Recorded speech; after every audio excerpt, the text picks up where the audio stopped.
T20 ప్రపంచ cup 2026లో USA మరో విజయం సాధించింది. ఇప్పటికే నెదర్లాండ్స్ పై గెలుపొందిన అమెరికా తాజాగా నమీబియాను కూడా మట్టి కరిపించి పాయింట్ల పట్టికలో 3వ స్థానానికి చేరింది. యుఎస్ఏకు సూపర్ 8కు చేరే అవకాశాలు చాలా స్వల్పంగా ఉన్నప్పటికీ ఈ రెండు విజయాలు భారీ ఊరట కలిగిస్తాయి. ఎందుకంటే ఈ జట్టు ఆడుతున్నది రెండో ప్రపంచ కప్పే అయినా పలు చిరస్మరణీయ విజయాలు సాధించి చిన్న జట్లలో మేటి జట్టుగా పేరు తెచ్చుకుంది. తమకంటే ముందు నుంచే ప్రపంచ కప్ ఆడుతున్న నెదర్లాండ్స్ నమీబియా లాంటి జట్లను ఓడించడం యుఎస్ఏను ప్రత్యేకంగా నిలిపింది. గత ఎడిషన్లో ఈ జట్టు వారికంటే చాలా రెట్లు మెరుగైన పాకిస్తాన్ను ఓడించి సంచలనం సృష్టించిన విషయం తెలిసిందే. ప్రస్తుత ఎడిషన్లోనూ యుఎస్ఏ నుంచి ఆ స్థాయి ప్రదర్శన ఆశించినప్పటికీ వీలు పడలేదు. అయితే పాక్తో పాటు భారత్కు కూడా టఫ్ ఫైట్ ఇచ్చి అభిమానుల మనసులు గెలుచుకుంది. ఈ ఎడిషన్లోనూ యుఎస్ఏకు సూపర్ 8కు చేరుకునే అవకాశాలు లేకపోలేదు.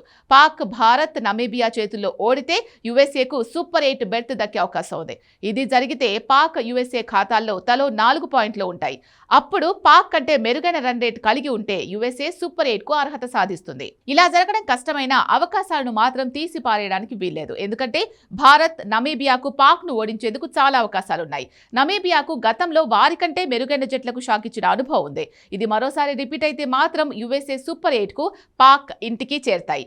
యుఎస్ఏ నమీబియా మ్యాచ్ విషయానికి వస్తే ఈ మ్యాచ్లో యుఎస్ఏ 31 పరుగుల తేడాతో ఘన విజయం సాధించింది. తొలుత బ్యాటింగ్ చేసి 199 పరుగుల భారీ స్కోర్ చేసిన యుఎస్ఏ ఆ తర్వాత లక్ష్యాన్ని విజయవంతంగా కాపాడుకుంది. యుఎస్ఏ తరపున బ్యాటింగ్లో కెప్టెన్ మోనాంక్ పటేల్, సంజయ్ కృష్ణమూర్తి హాఫ్ సెంచరీతో రాణించారు. నమీబియా బౌలర్స్లో మైబుర్గ్, కెప్టెన్ ఎరాస్మస్ తలో 2 వికెట్లు తీశారు. అనంతరం నమీబియా నిర్ణీత ఓవర్లలో 6 వికెట్ల నష్టానికి 168 పరుగులు మాత్రమే చేయగలిగింది. యుఎస్ఏ బౌలర్లు నమీబియా బ్యాటర్లను కట్టడి చేశారు. స్కాల్విక్ 2, శుభం రంజనే, నేత్రా వల్కర్, అలీ ఖాన్ తలో వికెట్ తీశారు.